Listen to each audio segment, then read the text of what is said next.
Indiana Fever, a 102-83 win over the Wings in the first ever pro meeting between Caitlin Clark and Paige Bueckers. I think we see that it's so many different facets that she can put her imprint on, especially as a rookie. Being able to do that and impact the game the way that she does is something that's really special. Yeah, and she had, I think, 7 deflections. You can tell she's starting to feel a little bit better, more explosive. Her anticipation's really good. She read the plays, she read the rotations. What if I told you Caitlin Clark just delivered a performance so dominant it's forcing even the biggest Paige Bueckers fans like me to rethink everything?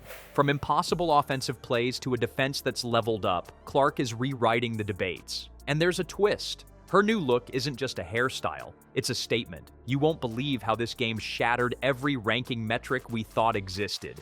Took her back a little bit in the beginning, but the next game she's better. The next game she's better because she's adaptable, she's smart. But I thought my playmaking was really good. There was, no reason for me to really shoot that much. I thought, you look at the box, 12 shot attempts, 11, 9. Before we move on, I'd like to ask you a small favor.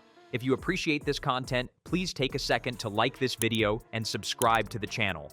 Over 98% of you watch the videos without subscribing. It costs you nothing, but it makes a huge difference to us. So did you click the subscribe button? Great. Thank you so much. Now, back to the video. For as long as I've been following Caitlin Clark and Paige Bueckers, the comparisons have never stopped. Who's the better scorer? Who's the better leader? I'll admit it, I used to lean toward Bueckers. Her game seemed cleaner, smoother, like she had something Caitlin couldn't quite match. But after last night's performance, I'm eating my words. Caitlin Clark just proved she's in a league of her own, silencing every critic who ever doubted her ability to deliver on the biggest stage. Going into this matchup, it felt like all the pressure was placed squarely on Clark's shoulders. Despite being one of the most hyped players coming out of college, there were still doubters ranking her as the 9th best point guard in the league. Indiana looked terrific, especially in that first half, the second quarter where they scored 36 points, and they were just able to get things done efficiently on the offensive end, but on the defensive end was where I was really impressed. Yeah, I like the first half. I like the fact that we had a 75% assist rate. 30 assists on 40 made field goals is really good. 9th. Fans and analysts kept bringing up Bueckers, wondering aloud if Clark could ever truly surpass her as the more complete player. The intensity was at a boiling point, not just for the game, but for the ongoing debate. And Clark didn't just rise to the occasion. She shattered the ceilings people built around her. Imagine this. Clark pulls up a full step behind the three-point line, buries the shot, then turns towards the bench as if to say, "Keep doubting me." Her confidence radiated in every single possession. The no-look passes that found teammates in stride. Her ability to slice through double teams like they weren't even there. Even her fresh braids seemed to say, "I'm not here to blend in. I came to dominate." We talk about that all the time, just making sure that we get stops because we like to play fast, we like to get the ball up and go in transition, and so we knew that we just had to make sure that we were focused on that end and make sure that we're connected. Because they made things very hard for Dallas, turn them over, turn that into easy looks the other way. Certainly, when you watch them play like this, you're like, ooh, this is a team that can contend for a championship. Now, let's get into the numbers. Clark ended the night shooting over 50%, racking up 32 points, 11 assists, and 3 steals, all while her team cruised to a double-digit win. Compared to Bueckers' steady but less impressive recent streak, this was a defining moment. But it wasn't just about the stats. It was the way she handled the physicality. Fouls that would have frustrated any ordinary player barely rattled her. She stayed calm, focused, and fearless. So here's where I stand now. If Caitlin Clark owns the offensive side of the game, what happens when her defense becomes just as dominant? You know what's crazier?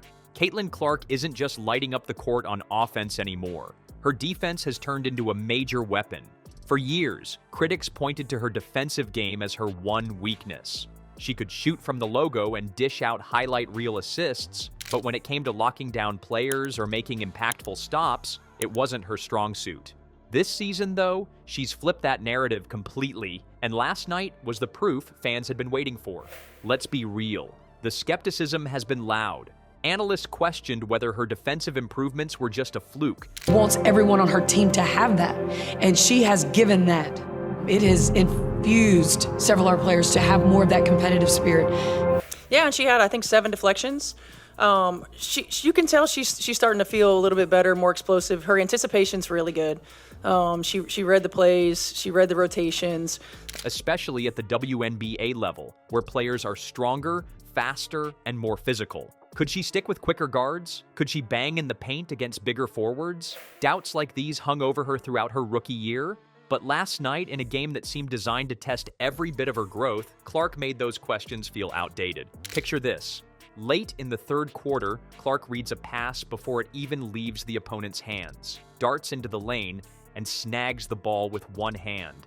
She's off to the races, weaving through traffic for an effortless layup. Then, minutes later, she surprises everyone by rotating perfectly to help defend a center in the post, standing her ground and forcing a miss. These moments kept stacking up, making it impossible to ignore how far she's come as a two-way player. She finished the night with 3 steals and 9 defensive rebounds, both career highs against a tough matchup like this. Just making sure that I was ready to come in. Obviously, playing with the sprinter over here, she likes to get up and down. I think going into this year, we're excited where it's at now.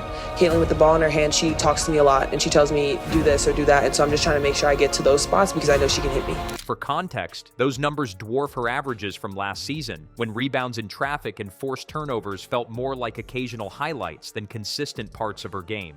Teammates like Aaliyah Boston praised her afterwards, saying, "When Caitlin's locked in like that, we all feel invincible out there." And it shows. Her ability to defend allows everyone else to be more aggressive, creating a ripple effect that elevates her entire team. So here's the real question. If Clark is dominating opponents on both offense and defense, drawn not only to the normal fans, but to all those young girls that are there in the stadium, that have on her jerseys, that are screaming and hollering, and they want her autograph. Put their best defenders on her, and for a rookie, that really speaks to what other people think about her, right? I think we've seen more defensive coverages than any other player, and statistically, that's just true, right? how does this change what's possible for her team this season? Caitlin Clark isn't just an elite scorer or a highlight machine anymore. She's becoming the complete package. What separates her now isn't just her skill set, but her leadership and ability to embrace the pressure. Her performance against an elite opponent blew past expectations, reaffirming that she's not just part of the conversation, she's leading it. This season feels different, like the start of something historic. I think we see that it's so many different facets that she can put her imprint on, especially as a rookie. Being able to do that and impact the game the way that she does is something that's really special. Indiana Fever, a 102-83 win over the Wings in the first ever pro meeting between Caitlin Clark and Paige Bueckers. If Clark keeps elevating her game like this, the question isn't whether she's surpassed Paige Bueckers. It's whether there's anyone left who can stop her. Keep watching, because this story is far from over.